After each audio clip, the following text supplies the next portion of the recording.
Lewat begitu saja, padahal itu deposit akhirat. Satu. Yang kedua, perbendaharaan surga itu apa? Wa kitmanul musibah, menyembunyikan kesulitan. Kadang orang takut menghadapi kesulitan, tapi makin kita merenung, hidup ini kan sebenarnya urusan. Takut sama urusan, ya jangan hidup. Tandanya orang hidup itu kalau punya urusan. Urusan melupakan problem. Problem sering menimbulkan kesulitan. Kesulitan bukan untuk ditakuti, tapi untuk diatasi dan dicarikan jalan keluarnya. Siapa sih orangnya yang nggak pernah sulit-sulit? Makin tinggi status sosialnya, makin gede urusannya. Makin tinggi kualitas imannya, makin berat tingkat kesulitannya.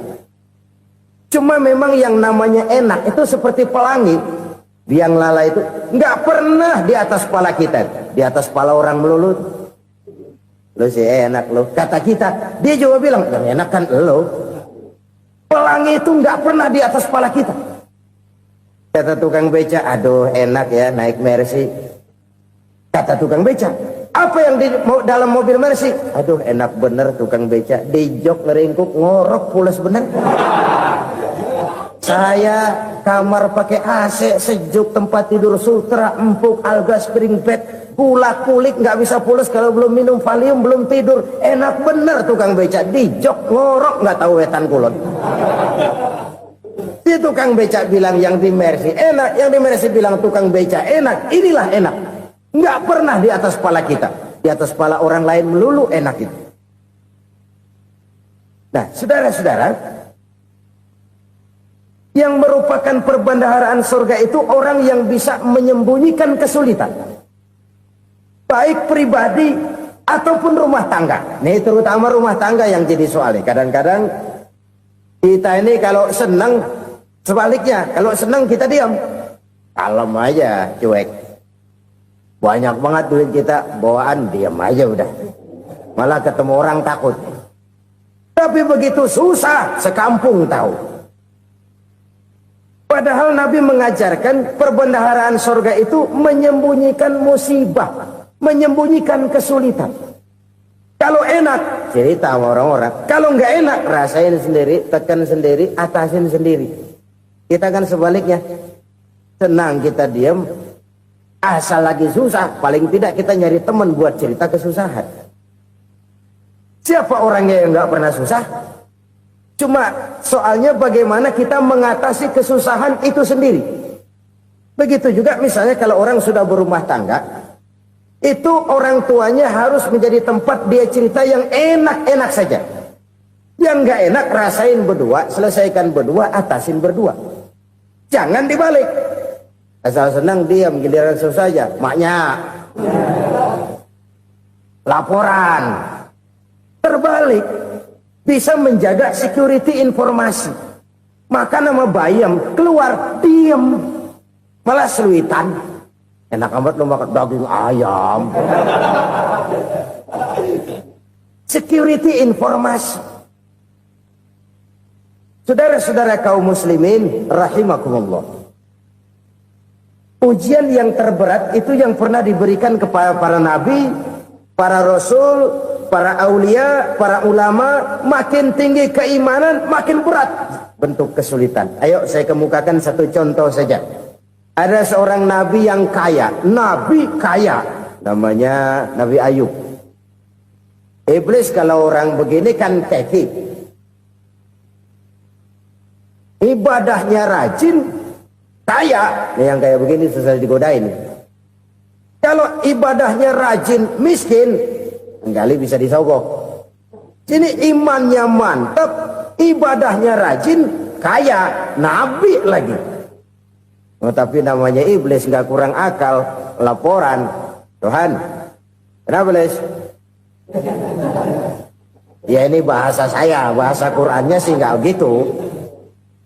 Itu hambamu yang namanya Ayub, dia rajin ibadah cuma karena dikasih kaya aja. Coba kasih miskin dia, berhenti dia sembahyang. Ah kamu bisa aja. Saya tahu Ayub itu hambaku yang ikhlas. Saya buktiin Tuhan, silahkan. Dibuktiin lah, iblis turun ke alam ini.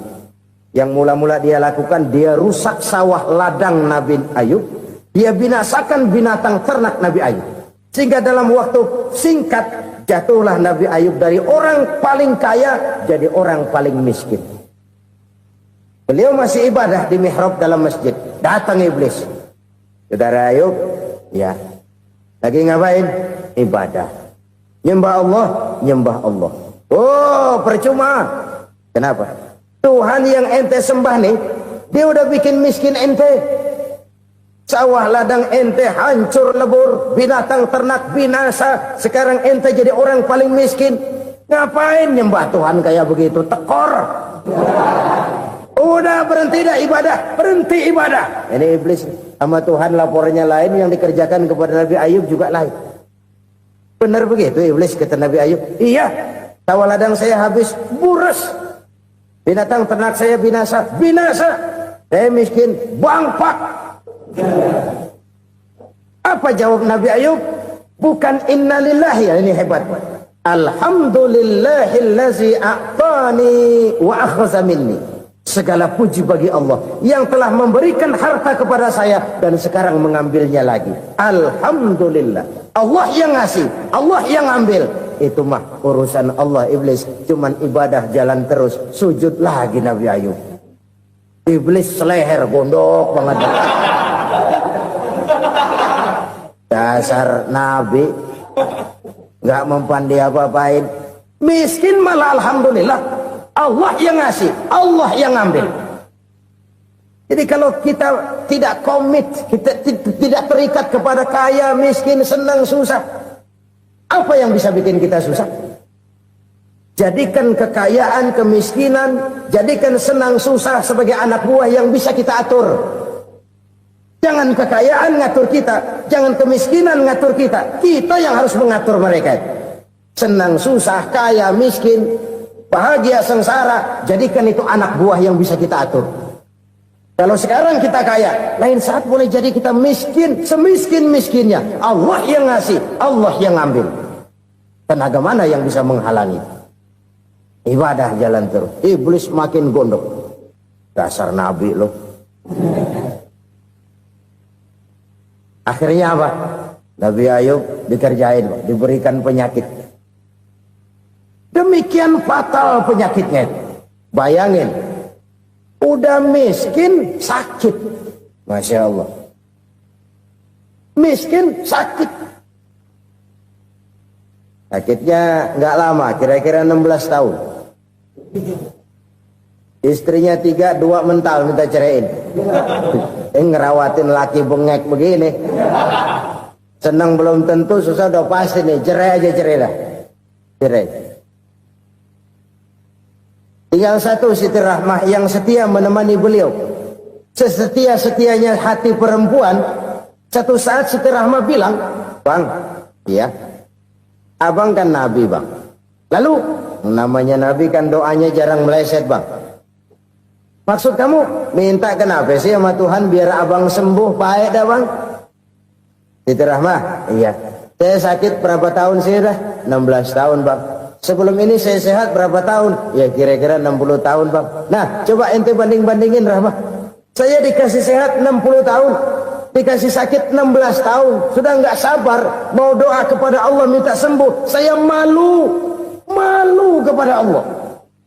Diuji dengan yang luar biasa seperti ini, tidak mengganggu stabilitas kehambaannya. Dia tetap menghamba kepada Allah Subhanahu wa ta'ala. Saudara-saudara kaum muslimin rahimakumullah. Kunci menghadapi kesulitan itu apa? Allah jelaskan dalam satu ayat, wa basyiris sabirin alladzina iza asabathum musibah qalu inna lillahi wa inna ilaihi raji'un. Gembirakan orang-orang yang sabar. Siapa mereka itu? Yang apabila mendapat musibah mereka kembali kepada keyakinan dasar. Segalanya dari Allah dan segalanya akan kembali kepada Allah. Ini konsepsi dasar dari sikap muslim dalam menghadapi berbagai kesulitan. Segalanya dari Allah, segalanya akan kembali kepada Allah. Kalau ini sudah kondisi dasarnya, maka kita akan lapang menghadapi kenyataan bagaimanapun pahitnya. Apakah itu namanya miskin?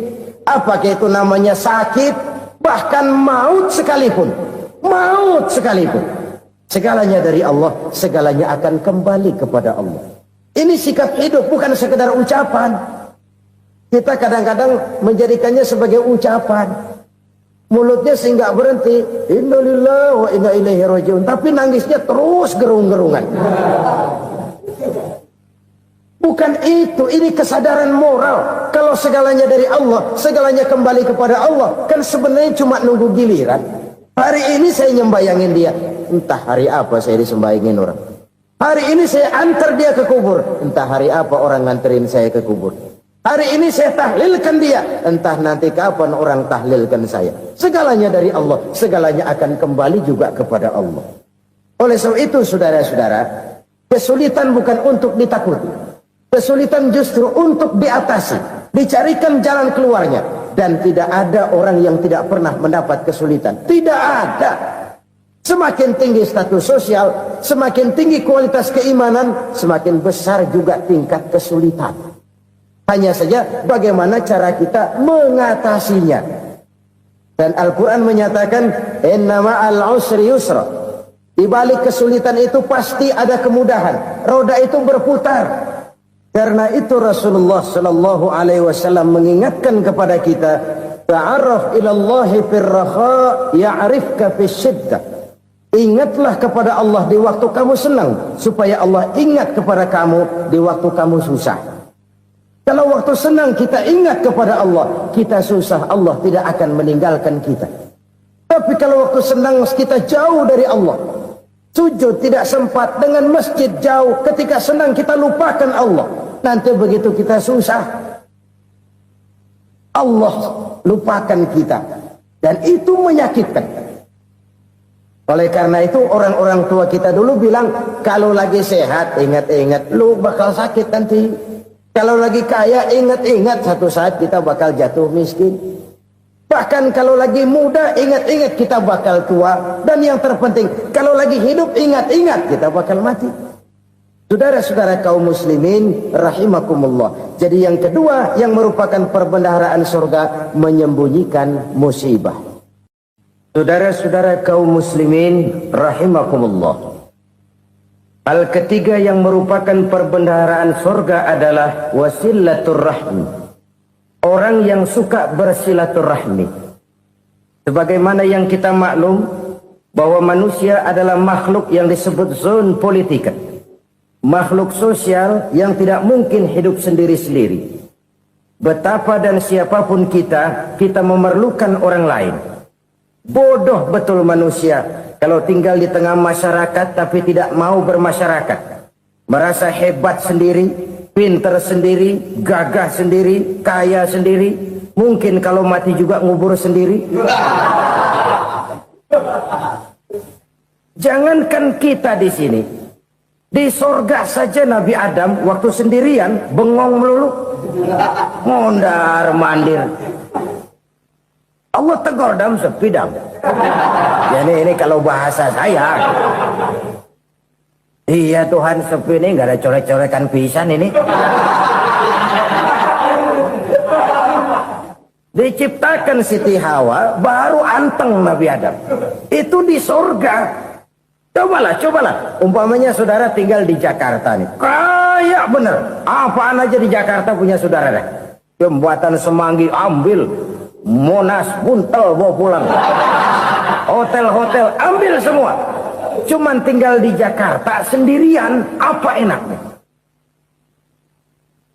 Betapa dan siapapun kita perlu orang lain. Tidak ada seorang pun yang bisa memenuhi kebutuhan hidupnya secara sendiri-sendiri. Nah, Islam telah menyelamatkan manusia dari ras diskriminasi. Mengikat manusia dengan persaudaraan yang berlandaskan kepada akidah. Karena itu dianjurkan bersilaturahmi. Bahkan Nabi menyatakan, man arada ayyubsata lahu fi rizkihi wa yunsa'a fi atharihi falyasil rahimah. Siapa yang kepengen diluaskan rezekinya dan dipanjangkan usianya, banyaklah ia bersilaturahmi. Siapa yang kepengen dimudahkan rezekinya, hendaknya ia banyak bersilaturahmi. Kalau banyak teman, kesulitan kan paling tidak ada tempat cerita. Udah susah, sendirian, kita pikirin diri, nggak ada tempat tukar pikiran. Cepet banget sama bengek. Dilawan sendiri. Nah, secara makro kita bisa berkata, tidak mungkin ada kemenangan kalau tidak ada kekuatan. Tidak ada kekuatan kalau tidak ada kesatuan dan persatuan. Tidak mungkin ada kesatuan dan persatuan tanpa semangat silaturahmi. Kalau umat Islam mau menang, dia harus kuat. Kalau umat Islam mau kuat, dia harus bersatu. Kalau umat Islam mau bersatu, dia harus membudayakan silaturahmi ini.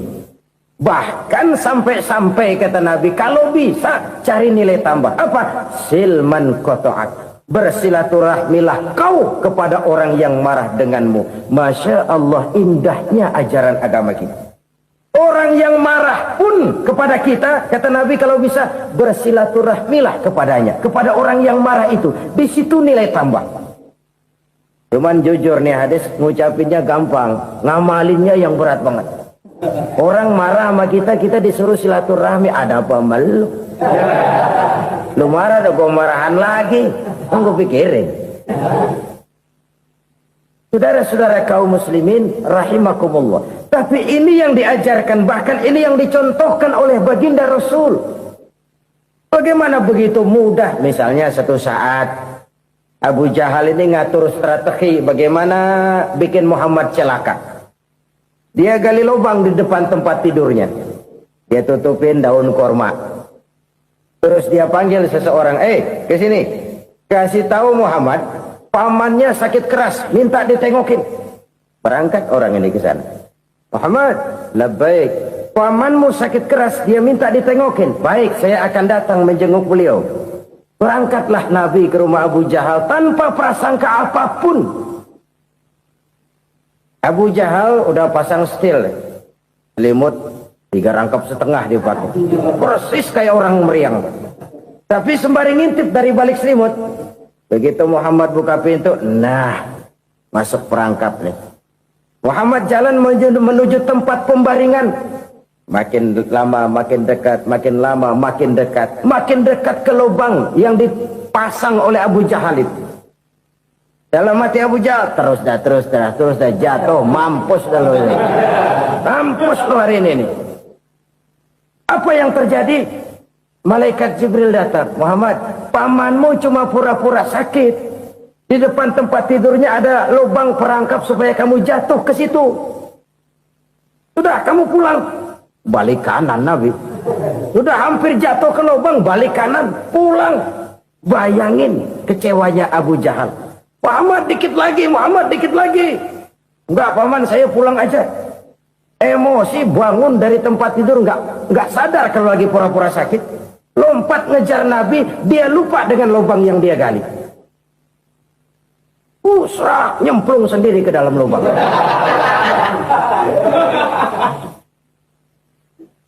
Nabi terus berlalu. Ini terjadi keanehan. Jatuh ke lubang yang dia gali itu sebenarnya nggak terlalu dalam ya, antara 3-4 meteran lah. Tolong saya jatuh ke lubang ini. Datanglah pelayan-pelayannya itu. Angkat saya dari sini. Oh, yang ngulurin tambang. Satu gulung, belum juga nyampe itu tambang. Kurang, beli lagi ke warung. Sambung, ulur lagi, nggak juga bisa sampai. Wah, ini kerjaan Muhammad ini. Tolong, siapa salah seorang kamu ke rumah Muhammad? Kasih tahu, encangnya kecebur. Minta ditolongin. Sampaikan kepada Rasul. Kenapa? Pamanmu jatuh ke lubang, Muhammad minta tolong diangkatin. Tambang udah nyambung-nyambung, nggak nyampe juga. Ya, nanti saya datang, saya tolong. Coba. Nyata-nyata orang berniat jahat mau mencelakakan dia. Datang dia menolong. Ini yang disebut air tuba dibalas air susu ya ini. Bukan sebaliknya. Air tuba dibalas air susu. Paman, kecebur ya? Iya Muhammad, tolong ini. Pegang tangan saya. Nabi ulurkan tangannya. Nyampe. Dipegang oleh Abu Jahal. Diangkat ke atas. Sampai atas, apa kata Abu Jahal? Sihirmu memang hebat Muhammad. Udah ditolongin dikata sihir. Ya enak kita kemplang kan itu orang begitu. Urusan apa? Tapi inilah akhlak. Kalau bisa kamu bersilaturahmilah dengan orang yang marah kepadamu sekalipun. Orang marah kita tetap baik. So, kalau kita berbuat baik sama orang yang memang baik, rasanya sih biasa-biasa aja. Orang baik kita baik lagi, ya draw aja, belum ada nilai tambah di situ. Baru ada nilai tambah kalau kita bisa berbuat baik kepada orang yang nyakitin kita. Itu namanya kita setingkat di atas dia. Dia sakitin kita, kita berbuat baik sama dia. Dia pelit sama kita, kita baik sama dia. Dia marahin kita, kita deketin dia. Di situ kita punya nilai tambah. Jadi siapa yang ingin diluaskan rezekinya, kata Nabi, dan dipanjangkan umurnya, hendaklah ia banyak-banyak bersilaturahmi. Sederhana sebenarnya silaturahmi. Tapi silaturahmi membangkitkan semangat kesatuan dan persatuan. Kesatuan dan persatuan melahirkan kekuatan. Dalam matematika, 1 ditambah 1 pasti 2. Tapi di tengah masyarakat, 1 orang takut ditambah 1 orang takut, hasilnya jadi 2 orang setengah berani.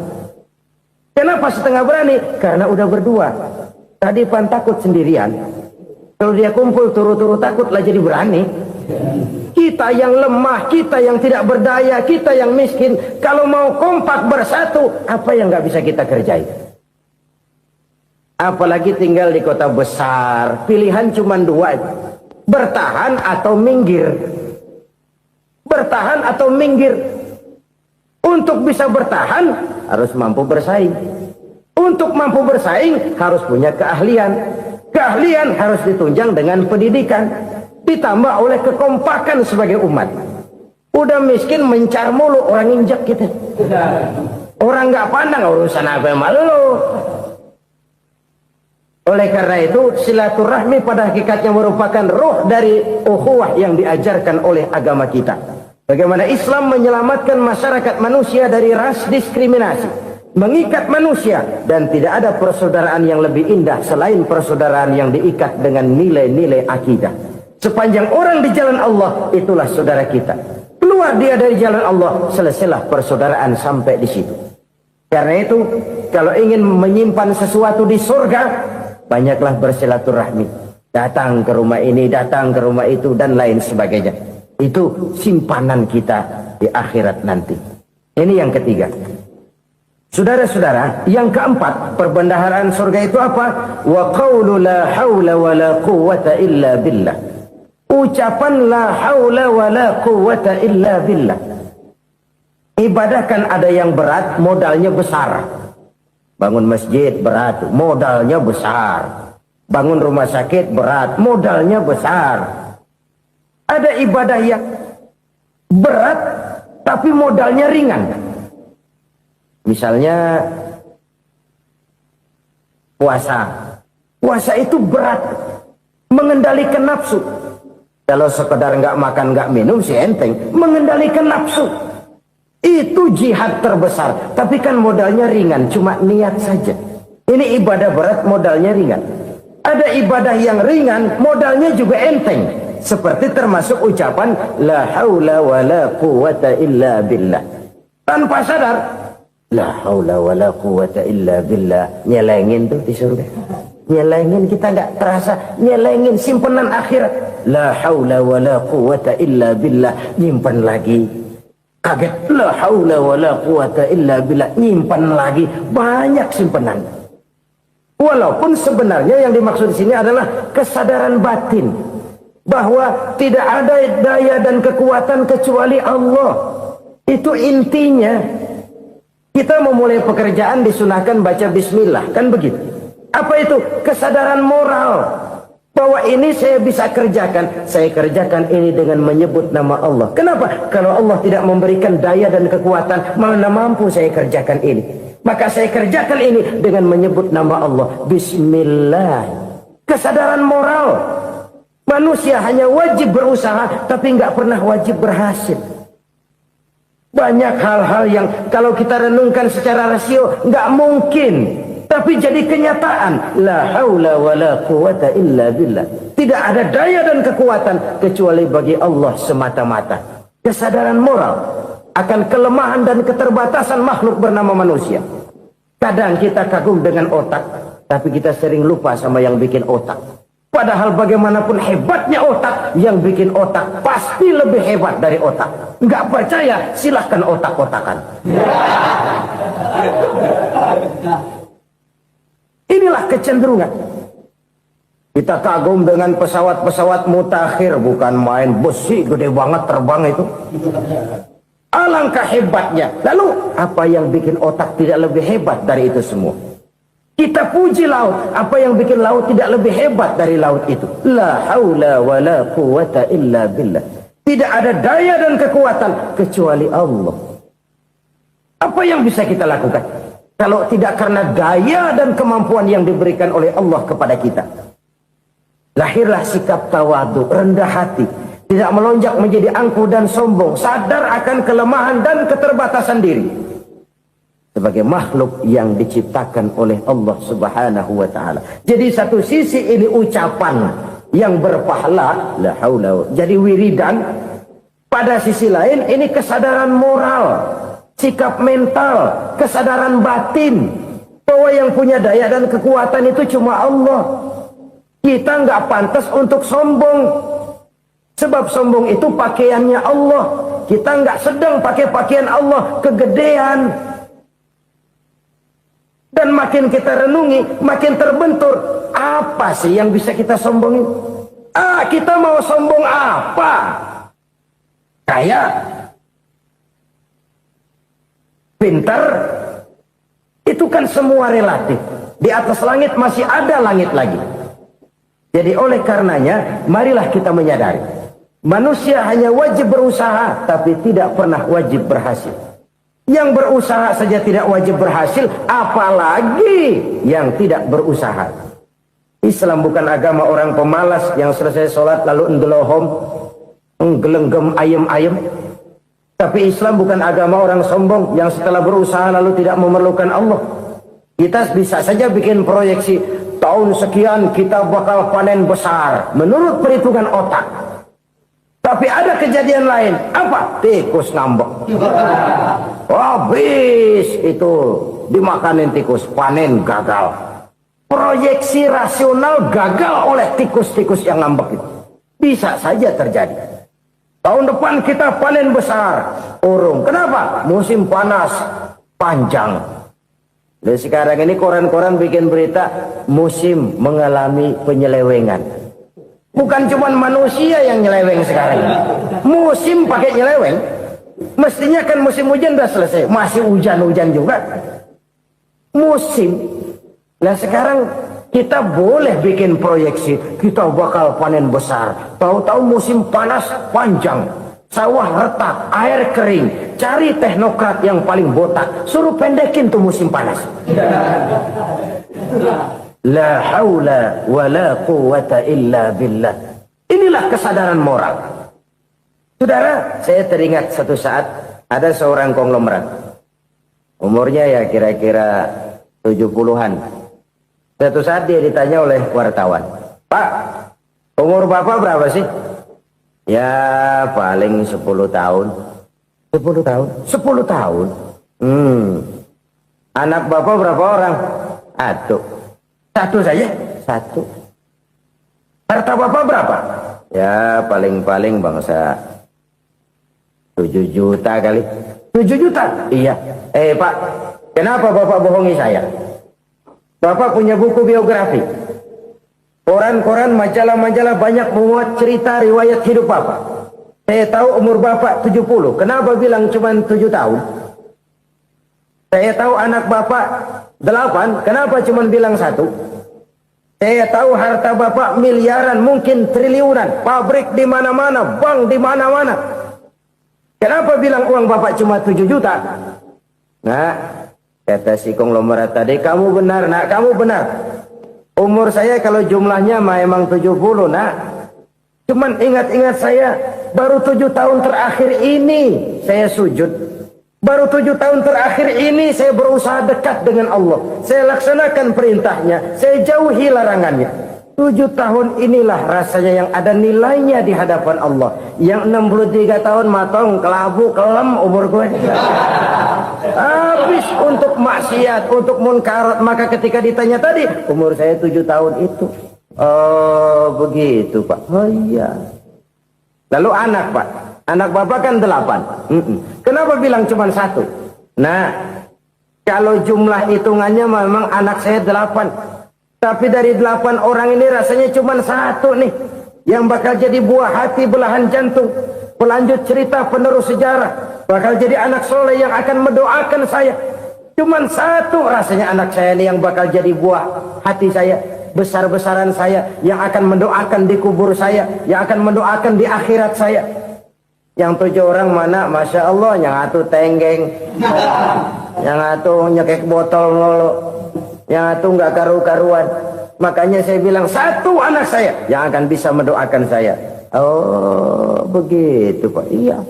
Nah harta Pak, harta Bapak kan triliunan, pabrik Bapak di mana-mana, uang Bapak hampir di tiap bank-bank besar. Kenapa bilang cuma 7 juta? Betul kau nak. Harta saya kalau jumlahnya memang miliaran, triliunan mungkin. Tapi yang saya ingat baru 7 juta tuh yang saya belanjakan di jalan Allah. Saya nyumbang masjid, saya santuni yatim piatu, saya bantu pembangunan pesantren, saya bantu pembangunan rumah sakit Islam. Itu yang akan saya bawa pulang ke akhirat, yang 7 juta itu. Yang triliunan itu nanti akan diperebutkan oleh anak-anak saya sebagai waris saya. Jadi harta saya 7 juta itu yang bakal nemenin saya di akhirat. Yang akan saya bawa pulang jadi teman saya. Saudara-saudara kaum muslimin, jangan-jangan orang tua itu adalah kita-kita ini. Jangan-jangan kita-kita ini adalah orang tua itu. Jangan-jangan itu potret dari diri kita masing-masing. Dari sekian umur yang diberikan Allah, berapa tahun yang ada nilainya di hadapan Allah? Dari sekian anak-anak yang merupakan amanah, berapa yang akan mendoakan kita sebagai orang tuanya menjadi anak soleh? Dari sekian banyak harta yang diberikan Allah, berapa yang akan kita bawa pulang menghadapnya nanti, yang kita belanjakan di jalan Allah? Ini sebuah potret kehidupan. Karena itu kita kembali kepada la haula wa la quwwata illa billah. Kita wajib berusaha, kita wajib berikhtiar. Selebihnya, segala daya dan kekuatan hanya milik Allah saja semata-mata. Satu kesadaran batin dari setiap pribadi muslim. Setelah ia berusaha dan berikhtiar, ia menyerahkannya kepada Allah Subhanahu wa ta'ala. Jadi, satu sisi ini merupakan wiridan ucapan yang mengandung pahala. Pada sisi lain, ini merupakan sikap batin dari seorang muslim di dalam ia menghadapi realitas kehidupan ini. Saudara-saudara kaum muslimin, rahimakumullah. Kalau ini kita jadikan satu basis kehidupan, maka ini akan menyelamatkan manusia dari kemungkinan tergelincir menjadi orang yang lupa diri dan lupa darat. Sebab itu Imamul Ghazali berpesan, jadidis safinah fa innal bahra amiq wa khuziz zad fa inna safara ba'id wa khaffifil hamla fa innal hamla sadid.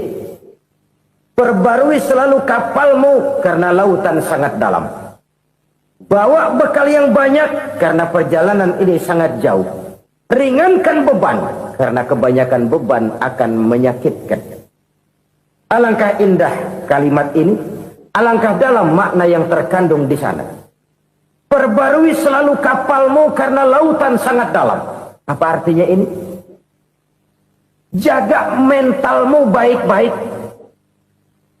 Pelihara imanmu baik-baik karena hidup penuh cobaan seperti lautan.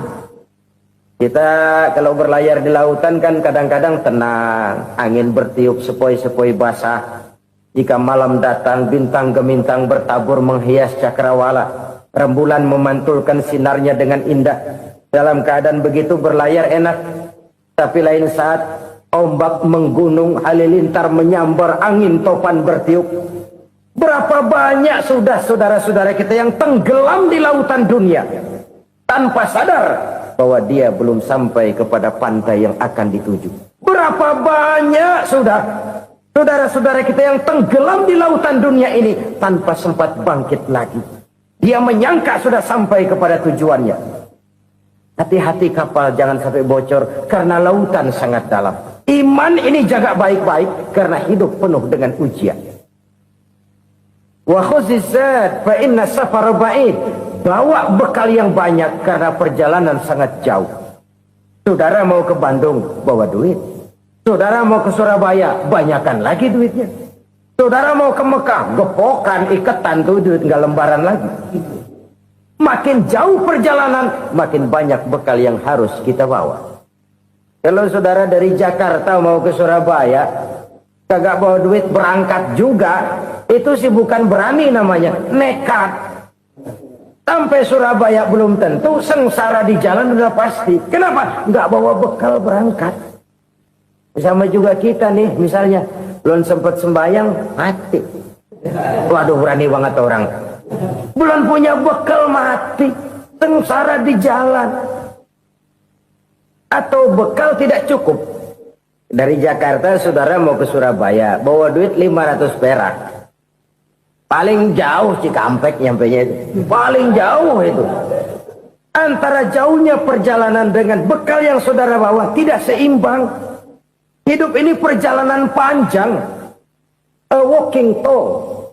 Dimulai dari alam arwah. Sebelum jasad diciptakan, roh diciptakan lebih dulu. Dari situ pindah ke alam rahim. Dari alam rahim pindah ke alam dunia. Dari alam dunia pindah ke alam barzah. Baru menuju akhirat. Satu perjalanan panjang. Kalau bekal tidak bawa, sengsara di jalan. Bawa bekal yang banyak karena perjalanan ini sangat jauh. Wa khaffifil hamla, ringankan beban karena beban itu cuma akan menyulitkan. Kalau bekal itu sih keperluan, tapi beban nggak kita perluin, coba ngeberat-beratin. Apa ini beban? Dosa, kecurangan, kebatilan, kesoliman, ketidakadilan, kesewenang-wenangan. Itu akan jadi beban kita di akhirat.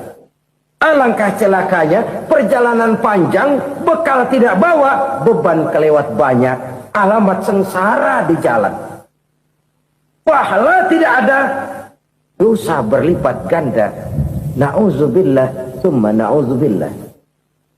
Kalau kita rangkum nasihat Al-Ghazali dengan kisah si konglomerat tadi, kita akan mengambil kesimpulan.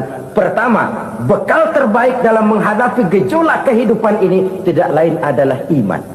Yang kedua, pahala dan dosa. Dua hal kontroversial.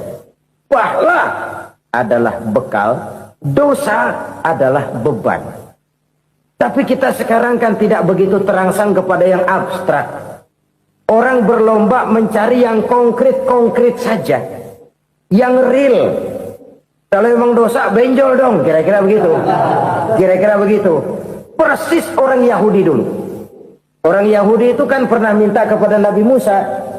Ya Musa, lan nu'mina laka hatta narallaha jahrah. Musa, kami nggak bakal mau beriman kepada Allah kalau belum kami lihat Allah ada nongkrong di depan kami. Kalau memang Tuhan ada, taruh dong di depan kami. Mau yang konkret-konkret saja. Kalau memang dosa, benjol dong. Kalau memang pahala, berasa dong. Orang terangsang kepada yang real, yang konkret-konkret saja. Karena itu, untuk mengejar dosa, orang mau bayar. Tapi untuk mengejar pahala, walaupun tidak bayar, orang segan. Ini yang dikatakan oleh Nabi, kamu mengharapkan ke surga, tapi kamu berat melaksanakan sesuatu yang bisa membawa kamu ke surga. Kamu ingin jauh dari neraka, tapi tiap saat kamu lakukan perbuatan-perbuatan yang justru menjerumuskan kamu ke neraka. Idda'aitum an-najata minan nar wa ramaitum fiha anfusakum. Kamu ingin selamat dari neraka, tapi kamu lemparkan diri kamu ke neraka. Kamu ingin masuk surga, tapi berat sekali kamu melakukan perbuatan-perbuatan yang bisa menyampaikan kamu di surga. Saudara-saudara kaum muslimin, rahimakumullah. Jadi hal keempat yang merupakan perbendaharaan surga adalah la haula wa la quwwata illa billah. Satu sisi ini merupakan ucapan yang memperberat timbangan akhirat. Pada sisi lain ini merupakan sikap hidup seorang muslim, kesadaran batin yang sangat dalam bahwa tidak ada daya dan kekuatan kecuali Allah. Dan itu kita simbolkan pada saat memulai pekerjaan dengan Bismillah, dengan menyebut nama Allah. Satu kesadaran moral, saya hanya bisa melakukan ini karena diberikan daya dan kekuatan oleh Allah. Lahirlah sikap tawadu, rendah hati, tidak melonjak menjadi angkuh dan sombong. Saudara-saudara, sampai sini dulu jumpa kita kali ini. Semoga 4 perbendaharaan surga ini dapat kita lakukan, yang kelak akan merupakan bekal kita di kemudian hari nanti. Amin ya rabbal alamin. Bapak-bapak, ibu-ibu, saudara-saudara kaum muslimin rahimakumullah. Di dalam kehidupan kita sebagai seorang muslim, minimal 5 kali dalam sehari semalam kita mendengar seruan untuk mendirikan solat yang disebut azan. Ada kalimat menarik di dalam kalimat azan itu, yakni seruan hayya 'alal falah, marilah menuju kepada keberuntungan, marilah meraih kemenangan. Seruan ini adalah kecenderungan dari setiap manusia, apapun warna kulitnya. Artinya, setiap orang dalam hidup selalu ingin meraih dan mencari kemenangan. Kemenangan akan melahirkan kepuasan batin, dan kepuasan batin memberikan kebahagiaan. Sedangkan kekalahan melahirkan penderitaan batin, dan penderitaan batin menjerumuskan seseorang di dalam berbagai bentuk kerugian. Jikalau inilah seruan azan, maka masalahnya ialah apa yang menyebabkan kita meraih kemenangan. Al-Quranul Karim memberikan tuntunan dan ajaran kepada kita bahwa orang-orang yang memperoleh kemenangan itu tidak lain adalah orang-orang yang bertakwa. Hanyalah mereka yang bertakwa kepada Allah Subhanahu wa ta'ala pada akhirnya akan tampil sebagai pemenang. Lalu siapa orang yang bertakwa itu? Dijelaskan dalam awal-awal Al-Baqarah, orang yang bertakwa yang akan meraih kemenangan. Pertama, allazina yu'minuna bil ghaib, yaitu orang-orang yang beriman kepada yang gaib, percaya bahwa ada alam yang gaib, alam yang abstrak, alam yang tidak bisa dijangkau oleh salah satu daripada panca indera kita. Mereka percaya dan beriman kepada adanya malaikat, beriman kepada adanya iblis dan jin, beriman kepada adanya alam kubur, beriman kepada adanya alam mahsyar, beriman kepada adanya alam akhirat, beriman kepada adanya surga dan neraka.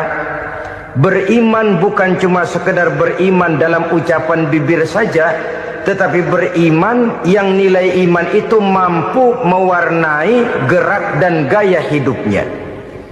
Iman yang meresap sampai ke tulang sumsum, kemudian memberikan dampak positif di dalam kehidupan manusia. Alam, kita tahu, adalah sesuatu yang selain Allah, dan Allah bukanlah alam.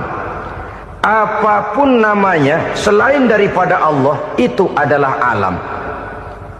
Alam pada hakikatnya terbagi menjadi 2. Ada alam syahadah, alam nyata, alam konkret, alam yang bisa dijangkau oleh salah satu indera kita. Kemudian ada alam ghaib, alam yang tidak bisa dijangkau oleh panca indera kita, alam metafisika, alam abstrak, alam yang wajib kita imani keberadaannya. Kita percaya bahwa malaikat itu ada, kita percaya kepada jin, bahwa jin itu ada, kita percaya kepada adanya iblis dan setan. Bukan percaya kepada iblis dan setannya, percaya bahwa iblis dan setan itu ada. Itu termasuk salah satu daripada sifat orang yang bertakwa kepada Allah. Saudara-saudara kaum muslimin rahimakumullah, kecenderungan pembangunan yang lebih bersifat materialistis biasanya menggeser aspek kehidupan rohani. Orang berpikir empiri, dan dalam pola pikir yang demikian maka alam gaib tidak lagi mendapat perhatian. Aspek kehidupan yang bersifat rohaniah malah mulai ditinggalkan. Akibatnya terjadilah kepincangan di dalam kehidupan kita. Pernah ada satu pengalaman pribadi dalam perjalanan kembali ke tanah air. Dalam pesawat di sebelah kanan saya duduklah seorang Jerman namanya Heiner Simonsen. Iseng saya ajak kenalan, saya ajak ngobrol, saya tanya dia. Saya bilang, Mas Heiner ini, kalau pesawat yang kita tumpangi ini jatuh ke bawah, kira-kira apa yang bakal terjadi, Mas? Dia bilang, kita semua akan mati. Begitu? Iya. Oke. Apa itu mati? Tanya saya. Dia bilang, untuk tahu apa itu mati, kita harus tahu lebih dahulu apa itu hidup. Saya pikir nih bule bisa ngomong juga. Baiklah, kata saya. Apa hidup menurut Anda itu? Oh, hidup itu dia bilang, kalau seluruh anggota badan kita bekerja secara normal, paru-paru memompa darah secara normal, jantung berdetak secara normal, sel-sel tubuh bekerja secara fit, dan organisme tubuh hanya mau bekerja secara normal, dia bilang, kalau kita memberi makan yang cukup, menu yang teratur, dan gizi yang lengkap. Saya bilang, kesimpulannya apa, Ner? Dia jawab, hidup adalah dari tangan ke mulut. Life is from the hand to the mouth, kata dia. Hidup adalah dari tangan ke mulut. Jadi masalah hidup tidak lebih daripada masalah isi perut. Orang pergi pagi, pulang sore, peras keringat, banting tulang, perut yang dibelain. Saya bilang, you are wrong. Sampean salah, Ner. Kamu orang Islam bukan? Bukan. Pantas. Kenapa saya salah? Dia bilang, ya jelas salah. Salahnya di mana? Kamu ini manusia. Kalau hidup cuma dari tangan ke mulut, saya bilang, kambing di kampung saya juga begitu pikirannya, Ner. Itu kambing di kampung saya, asal perutnya kenyang, sudah hidup dia. Perkara besok bagaimana, lusa prospeknya macam mana, bulan depan ada apa, kambing nggak pernah mikir. Di kampung saya kambing juga pikirannya begitu. Kamu Kristen ya? Tadinya. Loh kok tadinya, lalu apa sekarang kamu ini? Dia bilang, sekarang saya netral. Saya tidak beragama, tapi saya percaya kepada Tuhan sebagai pencipta alam. Saya ingat benar dia bilang, I haven't any religious, but I believe to God as the creator of the world. Kenapa bisa netral begitu, Ner? Habis saya bingung, katanya. Islam bilang Islam baik, Kristen bilang Kristen baik, Hindu Buddha bilang Hindu Buddha baik, semua agama baik. Saya netral sekalian, nggak beragama. Yang penting saya percaya kepada Tuhan. Saya bilang, Ner, kamu ini kayak orang mau beli celana. Lalu bingung. Yang satu bilang Levi's bagus, yang satu bilang Blue Jean hebat, yang satu bilang Wool England hebat. Celana ini hebat, celana itu bagus, celana ini hebat. Semua celana bagus, kamu bingung. Akhirnya netral, tidak pakai celana. Itu juga salah. Saya pikir-pikir, kemudian saya melihat bahwa dua pola berpikir Heiner ini nampaknya sudah mulai menggejala di lingkungan masyarakat bangsa kita. Disadari atau tidak, secara jujur kita harus berkata, dua pola pemikiran Heiner ini mulai berkembang di tengah masyarakat bangsa kita. Pertama, pola pikir materialisme. Hidup adalah dari tangan ke mulut. Masalah hidup tidak lebih masalah isi perut. Itu yang perlu dibela, dan disitulah arti kehidupan. Pergi pagi, pulang sore, peras keringat, banting tulang untuk mempertahankan perut. Kalau sudah kemari cara orang berpikir, maka buat apa percaya kepada yang gaib? Untuk apa sholat? Untuk apa puasa? Untuk apa zakat? Untuk apa menghadiri majelis taklim? Tanpa kepercayaan kepada yang gaib, hidup berjalan menurut alur empiris dan materialis. Kalau sudah ke sana cara orang berpikir, biasanya orang lalu cenderung menghalalkan segala cara. Hanyalah orang yang percaya bahwa akhirat ada, hanyalah orang yang percaya bahwa alam kubur itu ada, hanyalah orang yang percaya bahwa malaikat itu ada, hidupnya akan lebih terarah dan terkendali. Karena kepercayaan kepada yang gaib, yang merupakan fase daripada kehidupan setelah hidup yang sekarang ini, mewarnai gerak pribadi seseorang di dalam dia melakukan kegiatan hidupnya. Pola berpikir materialisme, disadari atau tidak, mulai menggejala di lingkungan masyarakat bangsa kita. Hidup tidak lebih dari urusan tangan ke mulut, mulut ke tangan, tangan ke mulut. Asal perut sudah kenyang, hiduplah sudah. Perkara bagaimana prospek hari yang akan datang, bagaimana akhirat, tidak jadi persoalan. Ini yang oleh Nabi diperingatkan, ad-dunya sijnul mu'min wa jannatul kafir. Dunia adalah penjara bagi orang beriman dan surga bagi orang kafir. Dulu di zaman Belanda hadis ini pernah disalah tafsirkan, disalah artikan, digunakan sebagai senjata untuk mengkebiri dan membuat impoten umat Islam. Sudahlah umat Islam gak usah macam-macam, kata Belanda. Dunia ini kan penjara buat orang Islam, surga buat orang kafir. Di penjara jangan bertingkah.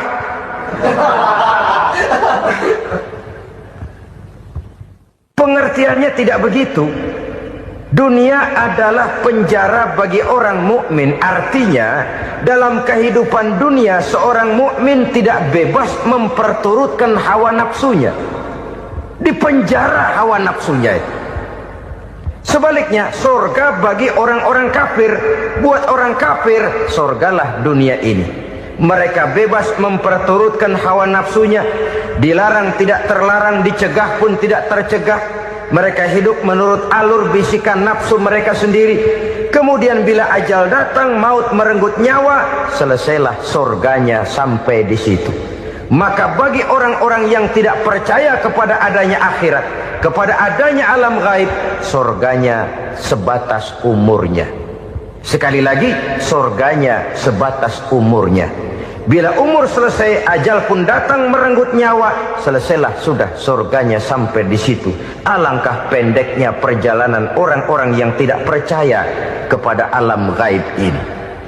Bagi kita mukmin, jikalau kita mampu memenjarakan hawa nafsu, kita bisa bahagia di dunia ini. Dan Islam memang tidak menyuruh kita sengsara di dunia. Raih dunia, kejar dunia, gapai dunia sebagai alat untuk mencapai kebahagiaan di akhirat nanti. Hidup adalah satu perjalanan panjang yang terbentang sejak kita terlahir dari alam rahim sampai kepada alam akhirat nanti. Andai kata kita gagal meraih kebahagiaan di dunia, toh kita masih punya akhirat. Tapi jangan jadi dalil yang melemahkan semangat. Biarin dah kita di dunia kebelangsat, yang penting akhirat. Akhirnya dunia benar-benar kebelangsat. Bagaimana dunia ini bisa kita raih, dan bagaimana meraih dunia untuk menunjang kepentingan akhirat nanti. Yang kedua, dari pikiran Heiner yang saya lihat menggejala di lingkungan masyarakat bangsa kita, timbulnya manusia-manusia netral.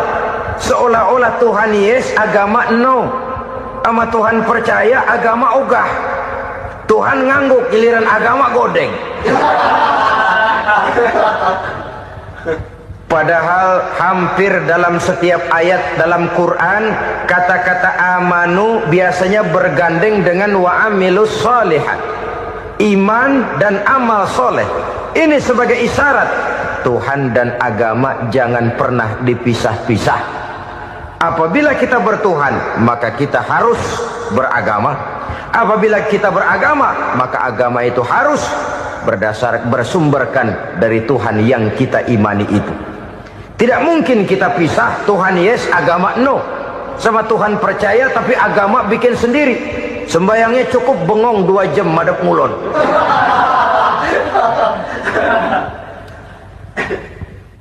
Saudara-saudara kaum muslimin rahimakumullah. Jadi dengan demikian, agama yang kita akui merupakan unsur mutlak di dalam pembangunan sekarang ini, merupakan bagian dari kehidupan yang menuntun kita bahwa di balik alam nyata ini, di balik alam syahadah ini ada alam gaib. Dan mudabbir, murabbi, yang mengatur, yang menguasai, yang memelihara baik dia alam nyata, baik dia alam gaib, tidak lain adalah Allah Subhanahu wa ta'ala. Di sana ada satu super power, satu maha kekuatan yang kita perlu bersandar kepadanya. Sebagai makhluk nyata yang hidup di alam nyata, berbuatlah secara nyata sebagaimana harusnya kita berbuat. Karena Islam jelas bukan agamanya orang pemalas. Islam jelas bukan agamanya orang yang mengajarkan setelah selesai sholat boleh duduk, nggelenggem ayam-ayam, ndelohom, menghitung bintang di langit sambil menunggu keajaiban. Tidak. Islam adalah agama yang mengajarkan apabila sholat sudah selesai kamu kerjakan, bertebaranlah di permukaan bumi, cari karunia Tuhanmu. Jangan hidup berpangku tangan menunggu keajaiban. Karena hidup bukan undian. Jangan berharap untung besar tanpa mau peras keringat. Tapi di sebalik itu toh kita juga harus yakin bahwa di sisi usaha nyata yang kita lakukan ada satu super power, satu maha kekuatan gaib yang menentukan berhasil dan tidaknya usaha kita. Kepercayaan kepada hal semacam inilah yang mendorong kita untuk mempunyai sandaran vertikal, agar jikalau usaha ini berhasil, kita tidak lupa diri dan lupa daratan. Jikalau usaha ini gagal, kita tidak putus asa dan buruk sangka, tidak cupik pandangan dan sempit hati, tapi mampu melihat persoalan dengan kacamata putih sambil husnuzon kepada Allah Subhanahu wa ta'ala. Kita percaya malaikat itu ada. Ada yang namanya raqib dan atid, mengawasi gerak hidup kita sampai kepada gerak hati kita. Ini memberikan sugesti agar kita berhati-hati. Tidak sejengkal tanah pun kita bisa berlindung dari pengawasan raqib dan atid. Ada munkar nakir yang akan menyoal kita di alam kubur. Ada malaikat Malik, penjaga neraka. Ada malaikat Ridwan yang menjaga surga. Kita percaya kepada adanya jin. Kita percaya kepada adanya setan, iblis. Percaya kepada adanya, bukan mempercayai si setan, si iblis lalu menjadikannya sebagai teman. Tidak. Percaya bahwa mereka itu ada dan merupakan makhluk Allah yang gaib, yang diciptakan Allah Azza wa Jalla. Kepercayaan kepada alam gaib memberikan motivasi terhadap gerak lahir manusia, sehingga dengan motivasi kepercayaan kepada yang gaib, gerak lahir jadi lebih terarah, jadi lebih terpelihara. Pernah seseorang bertanya, "Pak, apakah adanya akhirat bisa dibuktikan secara ilmiah?" Saya bilang tidak bisa, tidak bisa. Kenapa? Karena yang berangkat nggak pernah pulang kemari lagi. Kalau dia pulang kemari bisa kita tanya bagaimana enak di sono. Cuma secara moral saya katakan, lebih beruntung orang yang percaya kepada akhirat daripada yang tidak. Sekarang saudara percaya akhirat ada, lalu saudara baik-baik di dunia, sholat, puasa, zakat, menolong orang lain, menebarkan kebajikan. Saudara mati, andai kata akhirat tidak ada, toh dalam hidup saudara sudah berbuat baik. Paling tidak nama saudara akan dikenang sebagai orang baik. Sebaliknya, saudara percaya, kata saya, bahwa akhirat tidak ada, lalu hidup semau-maunya, tenggelam dalam maksiat dan munkarat, menentang Allah, tidak mau ruku dan sujud. Lalu saudara mati, kemudian akhirat ada, ayo mau apa? Bekal tidak punya. Jadi secara moral lebih beruntung orang yang percaya kepada adanya akhirat daripada yang tidak percaya. Dan itu alam gaib yang tidak bisa dibuktikan secara eksat. Jangankan untuk membuktikan seperti itu, dalam kehidupan sehari-hari saja yang kita rasakan tidak selalu berbentuk toh. Angin, bagaimana sih bentuknya angin? Kita tidak tahu. Merah, buktinya kalau dikerok merah. Yang merah itu kulit, yang kulit kita bukan anginnya. Sakit, rasa sakit itu ada, tapi bagaimana bentuk sakit kita nggak pernah tahu. Kalau kita makan cabai pedas, bagaimana bentuk pedas itu tidak ada, tapi rasa ada. Bentuk pedas hijau, cabainya bukan pedasnya. Tidak semua yang kita rasakan bisa kita gambarkan dalam bentuk yang konkret. Oleh karena itu, sekali lagi bahwa kepercayaan kepada alam yang gaib mampu memberikan satu sugesti yang menata kehidupan seseorang lebih lurus, lebih terarah, dan lebih terkendali.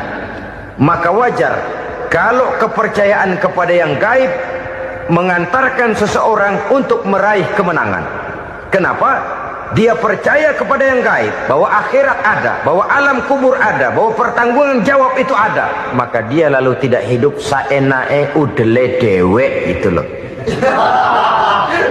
Tidak hidup menurut seleranya sendiri, terarah, teratur. Ini cirinya yang pertama. Orang bertakwa yang akan meraih kemenangan, mereka beriman, mereka percaya kepada yang gaib. Bahkan hal-hal konkret saja selalu berangkat dari yang gaib. Saudara-saudara, para remaja, para pemuda sekarang ini tidak pernah tahu toh siapa yang akan jadi teman hidup saudara. Kita bisa saja ngerancang, mentargetkan, tapi toh akhirnya yang namanya jodoh bukan kekuasaan kita. Rezeki di luar kemampuan kita. Begitu juga ajal. Maut, jodoh, ajal adalah contoh-contoh konkret bahwa pada akhirnya yang gaiblah yang menentukan. Bertahun-tahun ngelancong, emang jodoh seret, nggak jadi.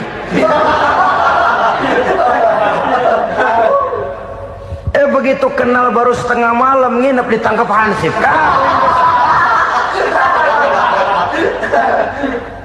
Hal-hal semacam itu kadang-kadang kita berpikir suuzon, gile, perempuannya cakep banget, lakinya rebek amat. Memang begitulah jodohnya. Memang begitulah jodohnya. Saudara hadirin ma'asyiral muslimin yang saya hormati, jadi hal-hal yang konkret saja kita yakini sepenuhnya ditentukan oleh satu superpower yang gaib itu tadi. Dari sanalah segala ketentuan itu berangkat dan kesanalah segalanya akan kembali. Maka kepercayaan kepada yang gaib meluruskan gerak hidup seseorang dan itu akan mengantarkan dia kepada meraih kemenangan. Dajjal artinya pendusta-pendusta yang menyesatkan manusia. Ada dua macam dajjal, saudara. Ada dajjal kecil. Ini dajjal-dajjal kelas teri. Kalau ini sejak zaman Rasulullah sudah ada itu. Tiap zaman ada. Di zaman Rasulullah misalnya ada yang bernama Aswad al-Unsi dari Yaman. Ada yang namanya Musailamah al-Kazzab dari Yamamah. Ada yang namanya Ibnu Sayyad dari Madinah. Ini dajjal-dajjal di zaman Rasul. Musailamatul Kazzab memproklamirkan diri jadi nabi dia. Di zaman Rasul masih hidup. Ini dajjal zaman Nabi. Di zaman sahabat muncul dajjal-dajjal. Di zaman kita sekarang ini dajjal-dajjal pun gentayangan. Dajjal-dajjal kelas teri. Kerjanya mendustakan manusia, menyesatkan manusia, memalingkan manusia dari jalan yang benar dan diridhoi oleh Allah Subhanahu wa taala. Adapun yang merupakan tanda besar dari datangnya kiamat, dajjal-dajjal kelas kakap. Pembohong-pembohong besar yang menyesatkan masyarakat manusia berpaling dari jalan Allah mengikuti jalan mereka. Apa sih ciri Dajjal itu? Kata Nabi dalam hadis Bukhari Muslim, "Inna Dajjala," sesungguhnya yang namanya Dajjal itu yakhruju, satu saat akan muncul mendekati hari kiamat, wa inna ma'ahu ma'an, si Dajjal ini membawa air, wa naran, dan juga membawa api. Dua simbol. Di tangan yang satu dia bawa air, di tangan yang satu dia bawa api. Wa ammal ladzi yarahu an-nasu ma'an fanarun. Adapun yang orang banyak lihat air, hakikatnya adalah api. Yang dilihat api, hakikatnya adalah air. Oleh sebab itu, kalau api yang ditawarkan, ambillah air. Kalau air yang ditawarkan, pilihlah api. Maksudnya apa ini? Ini bahasa simbol, saudara-saudara. Dajjal bicaranya seolah-olah untuk kepentingan manusia. Menawarkan surga. Surga yang dia tawarkan hakikatnya neraka. Hai manusia, kalau kau mau bahagia, jangan dekat-dekat dengan agama. Sholat itu tidak efektif dan efisien, tidak produktif dari segi ekonomi itu. Menghadiri majelis taklim cuma buang-buang waktu. Tahajud, tasbih, tahlil, baca Quran, apa itu? Pekerjaan mubazir saja. Hidup ini cuma sekali, masa yang cuma sekali, manfaatkan dengan sebaik-baiknya. Mumpung, dibawanya sifat mumpung tetapi dalam pengertian yang sangat negatif. Bicaranya seolah-olah untuk kepentingan manusia, tetapi sebenarnya menjerumuskan manusia. Menawarkan air, tapi sebenarnya api. Menawarkan api, tapi hakikatnya air. Buat apa kamu sholat? Buat apa kamu bayar zakat? Buat apa kamu puasa? Surga yang dicanangkan Dajjal, hakikatnya neraka. Neraka yang digambarkan Dajjal pada dasarnya adalah surga. Jadi memutarbalikan fakta itu kerjaan Dajjal. Yang hak jadi batil, yang batil dibilang hak, yang benar jadi salah, yang salah malah jadi benar. Tuntunan disuruh jadi tontonan, tontonan malah menjadi tuntunan. Itu pekerjaan Dajjal profesinya. Zamannya Nabi Adam, Dajjalnya kan iblis. Betul? Betul. Apa sih gang kerayuan iblis itu? Allah setelah menciptakan Nabi Adam kan bilang, Adam, kau dan istrimu Hawa tinggal di surga ini.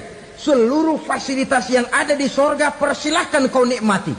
Satu yang tidak boleh, jangan coba-coba dekati pohon khuldi. Dekat saja jangan, apalagi sampai memetiknya. Datang Dajjal yang namanya iblis ini. Adam, kamu tahu nggak kenapa tidak boleh makan buah khuldi? Ya nggak tahu, pokoknya saya dilarang. Bodoh kamu Dam. Khuldun artinya kekal. Kalau kamu makan itu buah, kau akan kekal di surga buat selamanya. Allah tidak kepengen, maka dilarang kamu makan buah khuldi. Kalau kau ingin kekal di surga Adam, makan saja. Saya bicara begini ini untuk kepentingan kamu Adam. Ini kan ciri-ciri Dajjal. Bicaranya sih seolah-olah untuk kepentingan Nabi Adam. Hakikat sebenarnya menjerumuskan Nabi Adam supaya ingkar dan melanggar larangan dari Allah Subhanahu wa ta'ala. Jadi setelah muncul Dajjal, timbul kekacauan-kekacauan di masyarakat. Banyak yang terpengaruh, terpedaya dan terpesona. Termasuk mereka yang memproklamirkan diri jadi nabi. Mereka yang memproklamirkan diri jadi rasul di zaman sesudah Rasulullah wafat. Itu adalah Dajjal-Dajjal. Maka saya ingatkan, kalau di zaman kita sekarang ini ada orang ngaku jadi nabi, ada orang ngaku jadi rasul, biar bahasa Arabnya kental, Quran hafal, hadis ribuan hadis hafal, biar pakai serban sampai menyengser ke tanah, bahasa Arabnya fasih, tapi dia mengaku jadi nabi, jadi rasul. Kita umat Islam wajib tidak percaya, wajib untuk tidak percaya. Itulah dajjal-dajjal zaman kita sekarang ini. Tidak mustahil mereka datang mempengaruhi orang awam supaya berpaling dari Rasulullah, mengikuti mereka. Nah, di akhir zaman nanti, mendekati hari kiamat, dajjal ini muncul, dajjal kelas kakap, menyesatkan masyarakat manusia untuk berpaling dari Islam, mengikuti seruan mereka.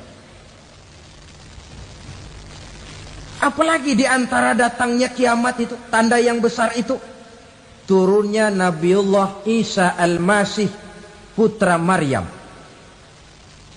Menurut berbagai hadis yang sahih, Nabi Isa Al-Masih nanti akan turun lagi. Tidak membawa risalah yang baru, tapi meluruskan risalah Islam ini yang telah banyak ditinggalkan oleh masyarakat. Bahkan ada hadis menjelaskan beliau akan membunuh Nabi, mematahkan kayu-kayu salib, lalu melaksanakan haji dan umrah mengikuti syariat Nabi Muhammad, bukan membawa agama baru. Menjadi semacam mujaddid, reformer, menyelamatkan manusia dari bisikan dajjal. Bahkan ada riwayat yang menjelaskan bahwa Nabi Isa berhasil mengalahkan dajjal, mengembalikan masyarakat manusia kembali kepada ajaran Islam yang datang dari Allah, dibawa oleh Rasulullah sallallahu alaihi wasallam. Dengan kata lain, turunnya Nabi Isa bukan sebagai nabi dan rasul baru, tetapi mengikuti syariat Nabi kita Muhammad sallallahu alaihi wasallam. Saudara hadirin, ibu-ibu hadirat yang saya hormati, kemudian apalagi di antara tanda-tanda besar akan datangnya kiamat itu? Keluarnya asap atau awan. Kata Nabi, inna min asratis sa'ah dukhanan yamla'u ma bainal masyriqi wal maghrib. Di antara tanda-tanda kiamat, munculnya awan antara langit dan bumi. Ini pun diperkuat dalam surah Ad-Dukhan ayat 10. Fartaqib yauma ta'tis sama' bidukhanin mubin fayughshan nas hadza azabun alim. Bagi orang-orang yang beriman, mereka biasa-biasa saja. Tapi bagi orang kufur, datangnya asap dan awan ini merupakan azab yang kelewat pedih. Barangkali sedikit mendekati gambaran tentang azab yang pedih ini, saya ingatkan alam pikiran kita kepada peristiwa yang belum lama terjadi. Pernah dengar berita bocornya reaktor nuklir di Chernobyl, Uni Soviet? Pernah dengar? Nah, bocornya reaktor nuklir di Chernobyl yang mengakibatkan ratusan bahkan sangat mungkin ribuan nyawa. Cuma satu reaktor. Bagaimana kalau seluruh cadangan nuklir yang dimiliki oleh para negara adik kuasa ini diledakkan? Bahkan yang konon menurut catatan, cadangan nuklir yang dimiliki bersama oleh Amerika dan Rusia sekarang ini sudah sanggup memusnahkan 6 miliar manusia. 1,5 kali lebih banyak dari jumlah manusia yang nongkrong di permukaan bumi ini. Saudara-saudara hadirin yang saya hormati, lalu saat mendekati hari kiamat, apalagi tandanya? Setelah Nabi Isa wafat, pada saat turunnya yang kedua kali, lalu Allah meniupkan angin sejuk. Semua orang-orang beriman, orang-orang baik wafat, sehingga penghuni bumi ini cuma tinggal lagi terdiri dari orang-orang kafir. Tidak ada lagi di bumi ini yang bisa mengucapkan Allah. Sehingga dalam hadis qudsi itu ada keterangan, innallaha azza wa jalla yaqulu li Israfil. Allah pernah pesan kepada malaikat Israfil, kata Allah, Israfil, idza sami'ta qailan yaqul Allah Allah fa akhirin nafakh 40 sanatan ikraman liqailiha. Hai Israfil, apabila kau dengar di permukaan bumi masih banyak orang yang mengucapkan Allah Allah, maka tunda sangkakala kiamat itu 40 tahun.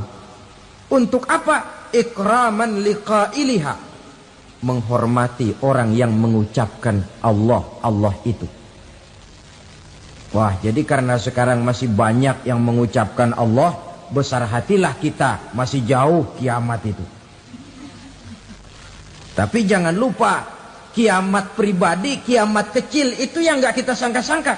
Ajal datang mencabut nyawa, itu kiamat pribadi, dan itu yang pasti kita hadapi, dan itu yang membuat kita tidak boleh bersikap main-main di dalam kehidupan sekarang ini. Saudara hadirin yang saya hormati, tidak ada lagi orang-orang muslim, seluruh penduduk dunia ini kafir. Lalu terciptalah struktur sosial yang berlandaskan prinsip hidup semau gue. Bakal terjadilah prinsip di mana yang kaya menyantap yang miskin, yang kuat menindas yang lemah.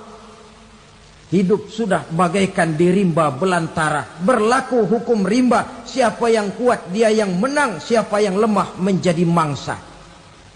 Timbul kekacauan, maksiat merajalela, munkarat menjadi-jadi, sehingga isi bumi ini penuh dengan segala macam perbuatan dosa. Tidak ada perlunya lagi alam diperpanjang temponya.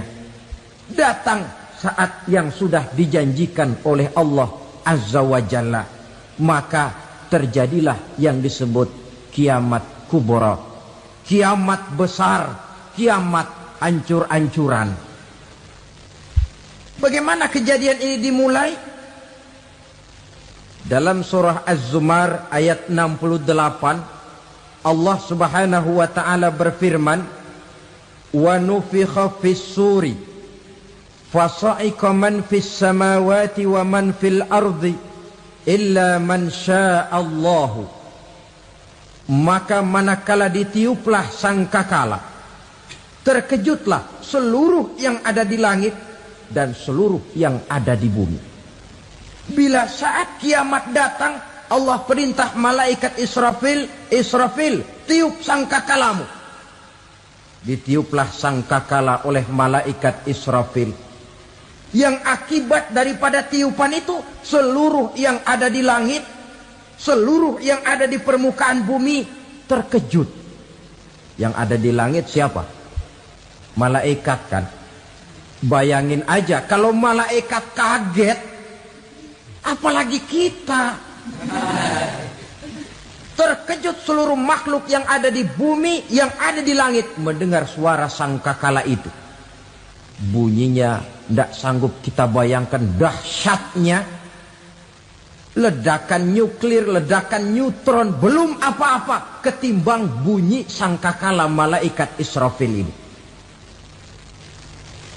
Nah, lalu mendengar bunyi sangkakala ini, gemparlah makhluk, kacaulah alam. Bumi gempa, planet-planet bertabrakan, gunung meletus, air laut tumpah ke darat, angin topan bertiup, halilintar menyambar. Lalu semua yang bernama hidup mati total. Mati bareng tanpa persiapan. La haula wala quwata illa billah. Saya kadang-kadang dalam tafakur bermohon, ya Allah, mudah-mudahan saya enggak nemuin kiamat beneran. Ngeri. Tidak bisa kita bayangkan macam apa suasana seperti itu. Allah saja banyak memberikan gambaran, misalnya Al-Qari'ah, Wa mal qari'ah, wa ma adraka mal qari'ah. Kejadian yang menggemparkan. Tahukah kamu apa kejadian yang menggemparkan itu? Yauma yakunun nasu kal farasil mabsus wa takunul jibalu kal ihnil manfus. Pada saat itu manusia berterbangan bagai kupu-kupu. Gunung berterbangan seperti kapas ditiup angin. Gunung saja macam kapas, konon lagi manusia. Kematian total, mulai semut sampai gajah mati. Jin mati, iblis mati, malaikat mati. Oh, malaikat saja mati. Saudara hadirin yang saya hormati, kematian total yang tanpa persiapan. Orang bilang, Pak, kalau mati bareng begitu yang repot malaikat maut dong ya. Cabut sana, cabut sini. Itu kalau menurut logika kita. Mestinya begitu menurut logika. Tapi logika juga yang nggak perlu serepot itu. Sebab untuk mematikan listrik di wilayah DKI, di wilayah Jakarta, nggak perlu tiap rumah didatengin, matiin, ya lama. Cukup dari kantor pusatnya saja PLN tekan satu tombol, gelaplah seluruh Jakarta. Saudara hadirin yang saya hormati, kematian total. Lalu setelah kematian total, planet-planet juga mati, dalam arti tidak bergerak dan beredar. Angin mati, dalam arti tidak bertiup. Air mati, dalam arti tidak ada riak gelombang. Pokoknya semua mati. Kullu nafsin za'iqatul maut. Semua yang bernafas mati. Dalam ayat lain, kullu man 'alaiha fan. Semua yang ada di permukaan bumi fana. Yang kekal cuma Allah Subhanahu wa ta'ala. Yang paling belakang mati, malaikat maut dan malaikat Israfil. Tapi mati juga sesuai dengan janji Allah. 40 lamanya. Tidak dijelaskan oleh Abi Hurairah 40 jam, apa 40 hari, apa 40 tahun. Hadis-hadis cuma menyebutkan 40 saja.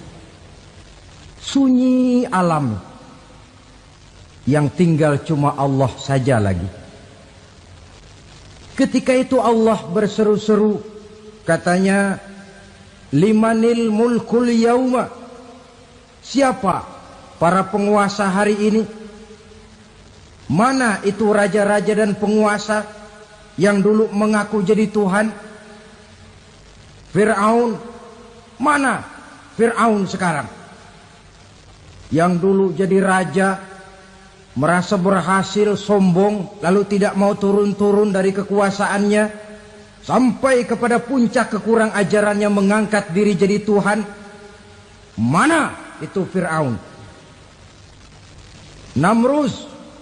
Mana sekarang Namrus? La ilaha illa ana. Ternyata tidak ada Tuhan lain selain daripada aku, kata Allah.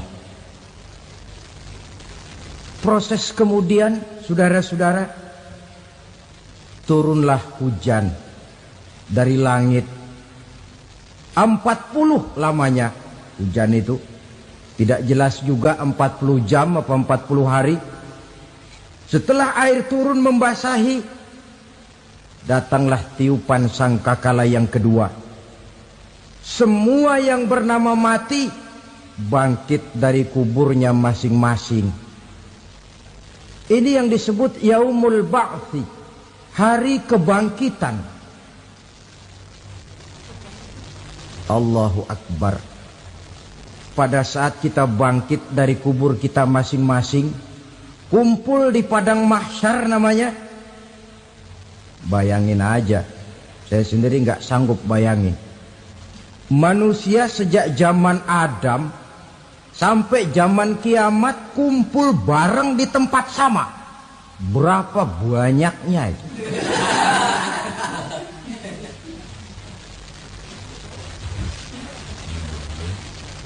Dan yang luar biasa menurut satu riwayat, pada saat bangkit itu, Masya Allah, roman muka kita berubah. Disesuaikan dengan amalan kita waktu di dunia ini. Barang siapa yang waktu di dunia amalannya itu amalan tikus, di akhirat nanti dia bangkit dari kubur, mukanya seperti muka tikus. Gagah betul badannya, tapi mukanya seperti tikus. Kenapa? Amalannya waktu di dunia seperti amalan tikus. Apa amalan tikus itu? Suka ngegeragoti barang yang sudah disimpan rapi-rapi. Orang sudah simpan uang rapi-rapi, simpan perhiasan rapi-rapi, digeragoti oleh tikus. Maling-maling, pencoleng-pencoleng, koruptor-koruptor. Itu nanti di akhirat nanti kita lihat mukanya seperti muka tikus. Oh ini waktu di dunia suka nyolong, hanya seperti muka tikus. Barang siapa yang waktu di dunia ini amalannya itu amalan macan, dia akan bangkit nanti mukanya seperti muka macan. Apa amalan macan? Macan itu amalannya menang-menangan. Orang yang mau menang saja nggak mau mengalah. Coba lihat di hutan. Kenal hutan nggak? Nah. Di hutan, raja hutan di mana-mana pasti macan. Betul kan? Betul. Padahal hutan belum pernah bikin pemilihan umum.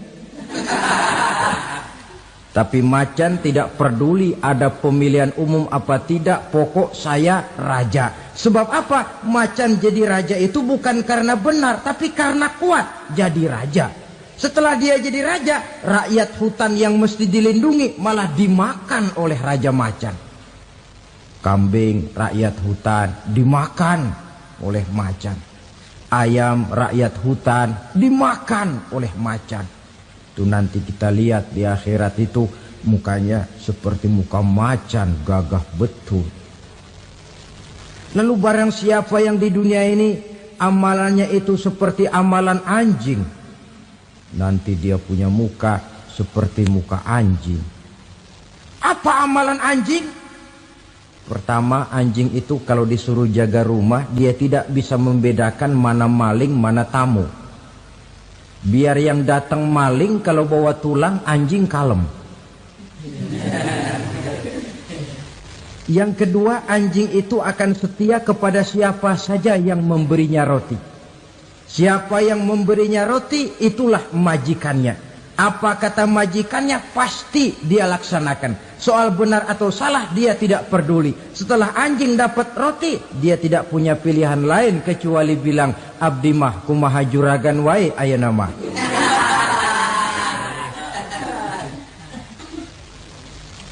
Saudara hadirin yang saya hormati, berkumpul di padang mahsyar, tiap orang sibuk dengan persoalannya masing-masing.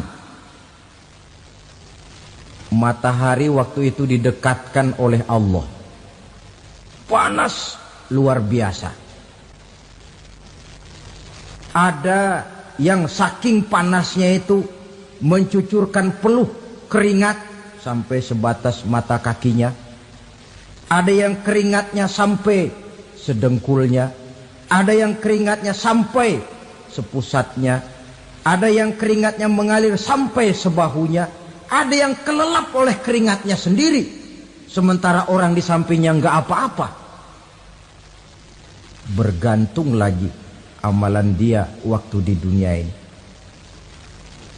Saudara-saudara, sebagian orang dalam kepanikan padang mahsyar berombong-rombong datang mereka menghadap Nabi Adam.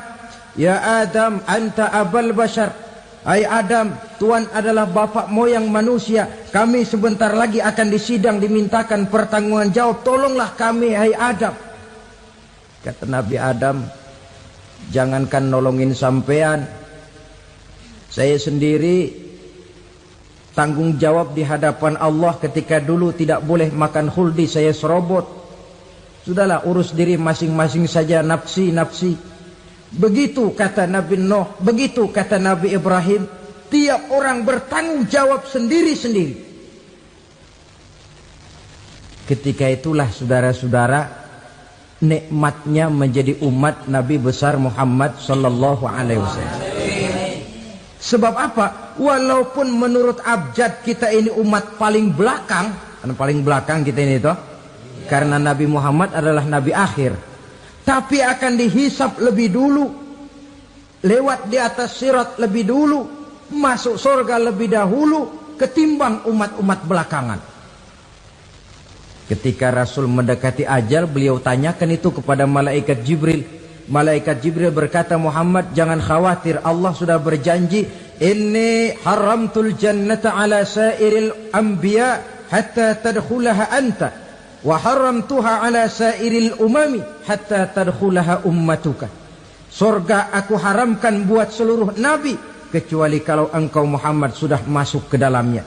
Dan surga aku haramkan buat seluruh umat kecuali kalau umatmu Muhammad sudah masuk ke dalamnya. Logikanya, walaupun menurut abjad kita umat paling belakang, bakal dihisap paling dulu, lewat di atas sirat paling dulu, masuk surga paling dulu. Kalau mampir ke neraka juga paling dulu. Ya resiko. Jangan mau enaknya aja paling dulu. Saudara hadirin yang saya hormati, setelah masa kebangkitan, itu jangan dikira begitu bangkit langsung diperiksa. Masih menunggu menanti ribuan tahun. Perhitungan padang mahsyar. Untuk sampai kepada proses yang disebut yaumul hisab, hari perhitungan. Seorang demi seorang bakal dipanggil. Bayangkan saja, kita se-RT saja di absen, kadang-kadang perlu waktu lama. Ini manusia sejak zaman Nabi Adam sampai datang hari kiamat, satu demi satu disidang di hadapan Qadhi Rabbul Jalil. Status sosial copot sudah waktu itu. Yang pernah jadi hartawan di situ tidak lagi kelihatan kehartawanannya. Yang pernah jadi jenderal tidak lagi dipanggil jenderalnya. Yang ustadz tidak lagi dipanggil al-mukarramnya. Seluruh status sosial selesai. Dipanggillah kita seorang demi seorang menghadap Qadhi Rabbul Jalil. Bagaimana proses penghisaban itu? Pertama, proses tanya jawab. Di antaranya ada hadis menyatakan, lan tazula qadama 'abdin yaumal qiyamah hatta yus'ala an arba'i khisalin. Besok di hari kiamat tidak akan bergeser telapak kaki seorang hamba sampai dia ditanya lebih dulu tentang 4 persoalan. Tentang ilmunya. Kemana ilmu itu diamalkan? Tentang umurnya. Di mana umur itu dihabiskan? Tentang masa mudanya. Kemana masa muda itu dipakai? Tentang hartanya. Dari mana harta itu didapat dan kemana harta itu dibelanjakan?